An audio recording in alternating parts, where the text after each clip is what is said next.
इतिहास की किताबें जब खुलती हैं तो कुछ ही नाम बार बार चमकते हैं। गांधी, नेहरू, सुभाष, भगत सिंह। पर हर पन्ना पलटने पर एक सवाल चुभता है। कहां है तिलका मांझी? कहां है बिरसा मुंडा? कहां है टंटिया भील? क्या उनके खून में लाल रंग कम था? क्या उनकी आजादी की पुकार धीमी थी? नहीं, बल्कि सच यह है कि उनकी आवाज बहुत तेज थी। इतनी तेज कि ब्राह्मणवादी इतिहासकारों के कान फट जाते। तो उन्होंने किया, सच का गला घोंटा।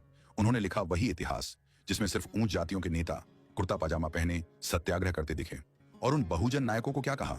बागी, डकैत, उपद्रवी, स्थानिक समस्या, जिन्होंने तलवार नहीं गुरिल्ला रणनीति से साम्राज्य हिला दिया। कहां लिखा गया वो इतिहास जहां एक दलित चमड़ा कतरने वाला उदैया चमार बना जंगल का शेर? क्यों नहीं पढ़ाया गया कि पहला गुरिल्ला योद्धा कोई पेशवा नहीं, एक आदिवासी था, तिलका मांझी? शर्म आनी चाहिए उन कलमकारों पर जिन्होंने काली स्याही से इतिहास की रगों में झूठ भर दिया और कहा यह है भारत का स्वतंत्रता संग्राम। अब आज का अंबेडकरवादी उन पन्नों को फिर से लिखेगा, सच की स्याही से, जंगलों के रक्त से और बहुजन नायकों की चीख से। तो सुनो, यह है गुरिल्ला युद्ध की असली कहानी। दोस्तों, अगर आप इस वीडियो को पूरी शिद्दत, पूरे मन और खुले दिल से देखना चाहते हैं तो आगे बढ़िए, क्योंकि यह वीडियो उस सच्चाई को उजागर करने जा रही है जिसे सुनकर एक संवेदनशील हृदय कांप उठेगा। लेकिन अगर आप उन लोगों में से हैं जिन्हें सच कड़वा लगता है, जो इतिहास की असली परतों से डरते हैं, तो बेहतर है यहीं रुक जाइए। यह वीडियो आपके लिए नहीं है। और अगर आप हमारे चैनल पर पहली बार आए हैं तो चैनल को सब्सक्राइब जरूर कीजिए और कमेंट में हमें यह भी बताइए आप इस चेतना की लहर को किस राज्य, किस जिले से देख रहे हैं। हमें जानना जरूरी है कि ये बहुजन इतिहास की आग कहां कहां तक पहुंच रही है। अब चलिए समझते हैं गुरिल्ला युद्ध आखिर होता क्या है। दोस्तों, गुरिल्ला युद्ध कोई साधारण लड़ाई नहीं है। ये उस आदमी की लड़ाई है जिसके पास ना तलवार है, ना घोड़ा है, ना कोई बड़ी सेना। उसके पास बस एक चीज होती है, आजादी की आग और जंगल की पनाह। जब कोई सीधा युद्ध नहीं लड़ सकता तो वो दुश्मन पर छिपकर वार करता है, जंगलों में छिपकर हमला करता है, रास्ते काट देता है, उनके हथियार लूट लेता है और दुश्मन को थका थका कर घुटनों पर ले आता है। इस तरह की लड़ाई को ही कहते हैं गुरिल्ला युद्ध। इसमें सैकड़ों लोग नहीं होते, बस कुछ मुट्ठी भर लोग होते हैं, लेकिन उनका हौसला इतना बड़ा होता है कि वो किसी भी बड़ी फौज को नचा सकते हैं। अब आप सोच रहे होंगे, भारत में यह गुरिल्ला युद्ध कब शुरू हुआ? तो सुनिए, यह कहानी शुरू होती है आज से लगभग 250 साल पहले, सन 1784 में। जगह थी झारखंड का संथाल परगना और नाम था तिलका मांझी। उस समय भयानक अकाल पड़ा था, लोग भूखे मर रहे थे और अंग्रेज अफसर जबरदस्ती उनके खेतों से अनाज लूट रहे थे। तब तिलका मांझी ने उठाया अपना धनुष और अंग्रेज अफसर क्लीवलैंड पर तीर चलाया। वो लड़ाई मैदान में नहीं हुई थी, वो लड़ी गई थी पहाड़ों, जंगलों और जनता के दिलों से। तिलका मांझी ने 4 साल तक अंग्रेजों से गुरिल्ला लड़ाई लड़ी। वो अचानक हमला करता, फिर जंगल में गायब हो जाता। उसने अंग्रेजों की चौकियां लूटी, उनकी नींदें उड़ा दी। आखिरकार अंग्रेजों ने उसे पकड़ लिया और 4 घोड़ों से बांधकर घसीटते हुए मार डाला। लेकिन उसके मरने से पहले गुरिल्ला युद्ध की चिंगारी पूरे भारत में फैल चुकी थी। अब मैं आपको एक ऐसे योद्धा की कहानी सुनाने जा रहा हूं जिसे आदिवासी समाज भगवान की तरह पूजता है, जिसका नाम सिर्फ इतिहास नहीं, धड़कनों और धरती के कण कण में बसा हुआ है। उनका नाम है भगवान बिरसा मुंडा। भगवान बिरसा मुंडा का जन्म हुआ था सन 1875 में झारखंड के खूंटी जिले के उलीहातू गांव में। वो मुंडा जनजाति से थे, प्रकृति पूजक, जंगल में जीने वाले मेहनती लोग। उनका बचपन गरीबी, संघर्ष और जुल्म के बीच बीता। अंग्रेज सरकार और जमींदारों ने आदिवासियों की जमीनें छीननी शुरू कर दी थी। मिशनरी धर्मांतरण जोर पकड़ रहा था। धरती, धर्म और अस्मिता सब लूटा जा रहा था। लेकिन तभी जंगलों से उठी एक गूंज, अबुआ दिशुम अबुआ राज, यानी हमारा देश, हमारा राज। यह आवाज थी भगवान बिरसा मुंडा की। भगवान बिरसा मुंडा ने कहा, हम अपनी धरती किसी विदेशी को नहीं देंगे, ना अपने देवी देवता छोड़ेंगे, ना अपनी संस्कृति। उन्होंने हजारों आदिवासियों को संगठित किया। ना कोई हथियार, ना कोई तोप, बस जंगलों का ज्ञान और गुरिल्ला युद्ध की चतुराई। उनकी सेना ने अंग्रेजी दफ्तर जलाए, ईसाई मिशन स्कूलों को बंद कराया, जमींदारों के खिलाफ विद्रोह किया। और यह सब हुआ बिना किसी शस्त्र बल, बस जनता के विश्वास और भगवान बिरसा मुंडा की अगुवाई में। अंग्रेज डरे, हिल गए। उन्होंने बिरसा को पकड़ने के लिए इनाम रख दिया।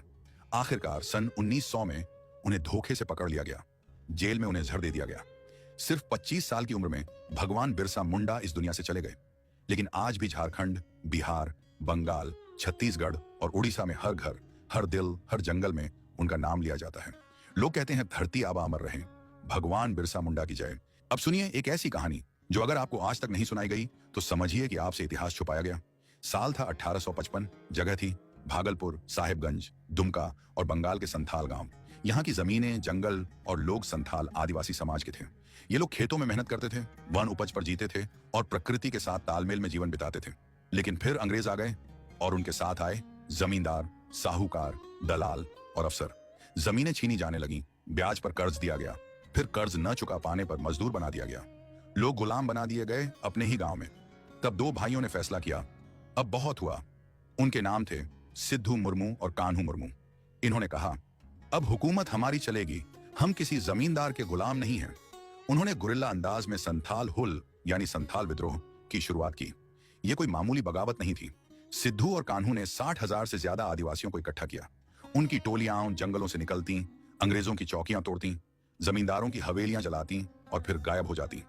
यह विद्रोह था गुरिल्ला युद्ध प्लस जन आंदोलन का सबसे बड़ा उदाहरण।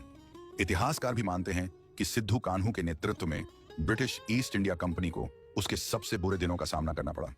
अंग्रेजों ने उन्हें मारने के लिए इनाम रखा, जंगलों की घेराबंदी की गई, हजारों संथाल मारे गए, लेकिन सिद्धू और कान्हू आखिरी दम तक लड़ते रहे। आखिरकार उन्हें पकड़ लिया गया।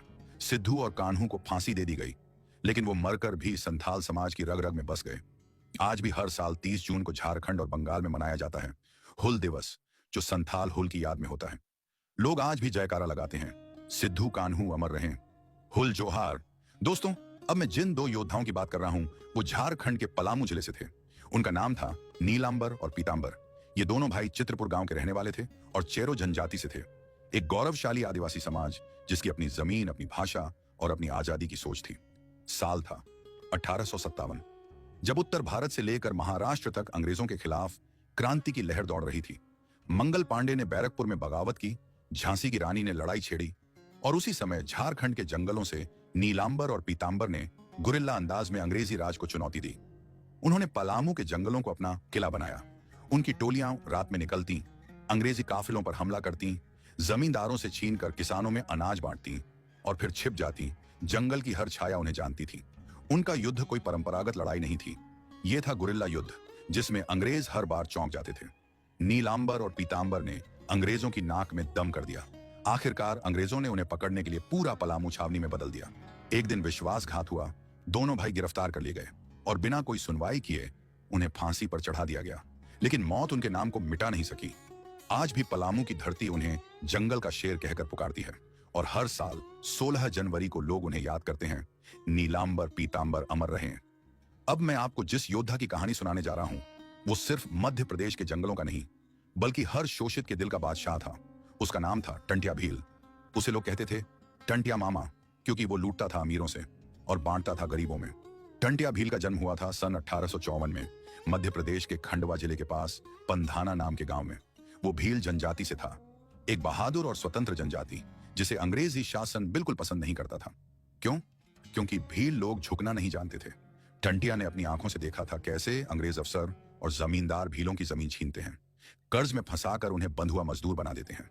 वो चुप नहीं बैठा, उसने जंगलों को ठिकाना बनाया, अपने जैसे नौजवानों को इकट्ठा किया और शुरू की गुरिल्ला अंदाज में लूट और विद्रोह। टंट्या की टोली रात को निकलती, ट्रेन में चढ़ती, अंग्रेज खजाना लूटती और सुबह सुबह गांव में अनाज और पैसा बांट देती। लोग उसकी राह देखते थे। किसान कहते टंट्या मामा फिर आया था। वो किसी को नहीं मारता था, उसका निशाना सिर्फ शोषण था। अंग्रेज उसे पकड़ने को पागल थे। उन्होंने उस पर भारी इनाम रखा, लेकिन टंट्या हर बार बचकर निकल जाता। उसका ज्ञान, उसकी चालाकी और जंगलों से उसका रिश्ता उसे गुरिल्ला युद्ध का उस्ताद बना चुका था। अंत में एक गद्दार साथी की वजह से टंट्या पकड़ा गया। अंग्रेजों ने उसे 18 अक्टूबर 1879 को फांसी दे दी, लेकिन फांसी देने से पहले उससे आखिरी इच्छा पूछी गई। उसने कहा, मुझे वहां ले चलो जहां से मैं आखिरी बार अपने लोगों की धरती देख सकूं। आज भी मध्य प्रदेश के आदिवासी इलाकों में टंट्या भील को भगवान की तरह पूजा जाता है। खरगोन, खंडवा और निमाड़ क्षेत्र के बच्चे उसे टंट्या मामा कहकर कहानी सुनते हैं। लोग कहते हैं टंट्या मामा जिंदा है, हर गरीब की रोटी में, हर विद्रोह की आग में। दोस्तों, इतिहास में जब झांसी की रानी की बहादुरी का जिक्र होता है तो क्या कभी किसी किताब में आपने उस स्त्री का नाम पढ़ा जिसने अपनी जान देकर रानी को बचाया, जिसने रानी का वेश पहनकर ब्रिटिश अफसरों को चकमा दे दिया? उसका नाम था झलकारी बाई। झलकारी बाई का जन्म हुआ था सन 1830 के आसपास उत्तर प्रदेश के झांसी के पास एक छोटे से गांव में। वो चमार जाति से थीं, एक समाज जिसे हमेशा निचला, कमजोर और गुलाम समझा गया। लेकिन झलकारी बाई ने बचपन से ही तलवार चलाना, घुड़सवारी करना और निशाना लगाना सीख लिया था। क्योंकि शोषण के बीच पली थी तो डर नहीं जाना सीखा। जब झांसी की रानी Lakshmibai British East India Company से लड़ रही थी तब झलकारी बाई उनके सैनिक दल में शामिल हुई। धीरे धीरे उन्होंने ऐसा विश्वास और कौशल अर्जित किया कि रानी उन्हें अपनी परछाई मानने लगी। दोनों का चेहरा एक जैसा दिखता था और यही बाद में गुरिल्ला रणनीति का सबसे बड़ा दांव बना। साल था 1857। झांसी का किला अंग्रेजों ने चारों तरफ से घेर लिया था। रानी को किसी तरह से बचकर बाहर निकलना था। तब झलकारी बाई ने वो किया जो इतिहास के पन्नों में सोने से लिखा जाना चाहिए था। उन्होंने रानी का वेश पहना, किले से बाहर निकलकर सीधे ब्रिटिश कैंप में घुस गई। ब्रिटिश अफसरों को लगा कि यही रानी है। उन्होंने तुरंत किला खाली कराया और अपनी पूरी फौज उस पर झोंक दी। इधर असली रानी लक्ष्मीबाई इस मौके का फायदा उठाकर किले से सुरक्षित निकल गई। झलकारी बाई पकड़ी गई, लेकिन उन्होंने रानी का नाम तक नहीं बताया। इतिहास कहता है कि ब्रिटिश अफसर भी उसकी बहादुरी देखकर थर्रा गए। कुछ कहते हैं उसे फांसी दी गई, कुछ कहते हैं युद्ध में वीर गति को प्राप्त हुई। लेकिन एक बात पक्की है, झलकारी बाई ने गुरिल्ला बुद्धि, साहस और त्याग तीनों का ऐसा उदाहरण पेश किया जो आज भी बहुजन बेटियों के लिए प्रतिरोध का प्रतीक बन चुका है। आज झांसी में झलकारी बाई की मूर्ति है। उनके नाम पर स्कूल, हॉस्पिटल और कॉलोनियां हैं, लेकिन उनके नाम को आज भी इतिहास की मुख्य धारा से दूर रखा गया है।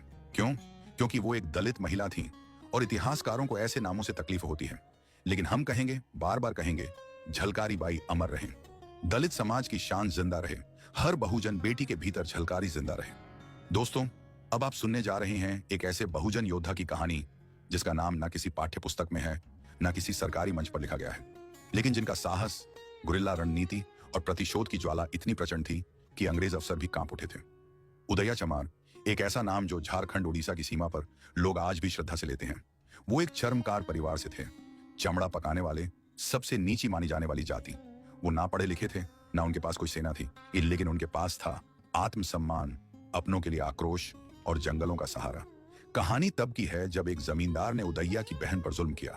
गांव के ठाकुरों और अंग्रेज अफसरों ने उन्हें इंसाफ देने की बजाय चुप रहने को कहा, लेकिन उदैया चुप नहीं रहा।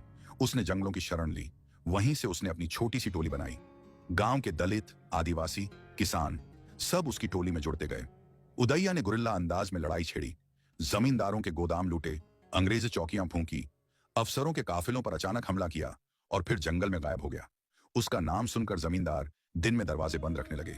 उदैया किसी को मारता नहीं था, बशर्ते वो अत्याचारी ना हो। उसका लक्ष्य था अन्याय का अंत। अंग्रेजी सरकार ने कई बार उसे पकड़ने की कोशिश की, इनाम रखे, जासूस भेजे, लेकिन हर बार उदैया जंगलों में ओझल हो जाता। लोगों ने उसे बाकी बाबा कहना शुरू कर दिया। अंत में कुछ धोखेबाज गांव वालों के जरिए उसे पकड़ लिया गया। कहा जाता है कि अंग्रेजों ने उसे रात के अंधेरे में गुप्त रूप से फांसी दे दी। कोई न्यायालय नहीं, कोई सुनवाई नहीं, बस एक आवाज को, एक प्रतिरोध को चुपचाप खत्म करने की कोशिश की गई। लेकिन वो आवाज कहां मरी? आज भी झारखंड और उड़ीसा के कई गांवों में लोग अपने बच्चों को कहानियां सुनाते हैं। उदैया मरे नहीं, वो पेड़ पेड़ में छिपे हैं। जहां अन्याय होगा वहीं से आवाज देंगे। हमारे लिए उदैया चमार सिर्फ एक व्यक्ति नहीं है, वो बहुजन प्रतिरोध की जीती जागती मिसाल है। हम कहते हैं, उदैया चमार अमर रहे, दलित क्रांति अमर रहे, गुरिल्ला विद्रोह की ज्वाला बुझने न पाए। दोस्तों, जब हम योद्धाओं की बात करते हैं तो अक्सर पुरुषों के नाम गिनाते हैं, लेकिन आज मैं आपको एक बहुजन महिला योद्धा की कहानी सुनाऊंगा जो तलवार नहीं, जागरूकता और गुरिल्ला रणनीति से अंग्रेजी अफसरों की नींव हिला गई। उनका नाम था दुर्गा मांझी। दुर्गा मांझी उड़ीसा के कालाहांडी जिले की रहने वाली थी। एक गरीब आदिवासी परिवार से आती थी जिन्होंने बचपन से जंगल को अपनी मां और जमीन को अपना देवता माना। जब अंग्रेज अफसरों और जमींदारों ने कालाहांडी की जमीनों पर जबरन कब्जा करना शुरू किया, गांव वालों को बंधुआ मजदूर बना लिया और महिलाओं पर अत्याचार बढ़ा, तब दुर्गा मांझी ने चुप रहने से इनकार कर दिया। उन्होंने गांव की महिलाओं को संगठित किया, उनके साथ लकड़ी काटने, पानी लाने, त्योहारों में गीत गाने के बहाने छिपकर गुरिल्ला प्रशिक्षण देना शुरू किया। धीरे धीरे यह टोली एक जंगल आधारित प्रतिरोध सेना में बदल गई। उनका तरीका बिल्कुल अलग था। ना कोई शोर, ना कोई खुला युद्ध, बस चुपचाप योजनाबद्ध हमले। अफसरों की फाइलें जला देना, जमींदारों के रसद पर हमला करना, रात को सरकारी चौकियों के पास मशाल फेंक कर डर फैलाना और महिलाओं को सुरक्षा देना। दुर्गा मांझी की ये रणनीति इतनी कारगर थी कि अंग्रेज अफसर उन्हें जंगल की डायन कहने लगे, क्योंकि वो कभी दिखती नहीं थी, लेकिन असर हर जगह होता था। अंत में अंग्रेजों ने उनकी टोली को घेरने की कोशिश की, लेकिन दुर्गा मांझी और उनकी महिलाएं जंगल में बिखर गईं, कभी पकड़ी नहीं गईं। उनका कोई आखिरी दिन इतिहास में दर्ज नहीं है, क्योंकि वो किसी किताब में नहीं, हर बहुजन स्त्री की आत्मा में जिंदा है। आज कालाहांडी की महिलाओं में अगर आत्मविश्वास की चिंगारी है तो वो दुर्गा मांझी की विरासत है। लोग कहते हैं, दुर्गा मांझी अमर रहें, हर बहुजन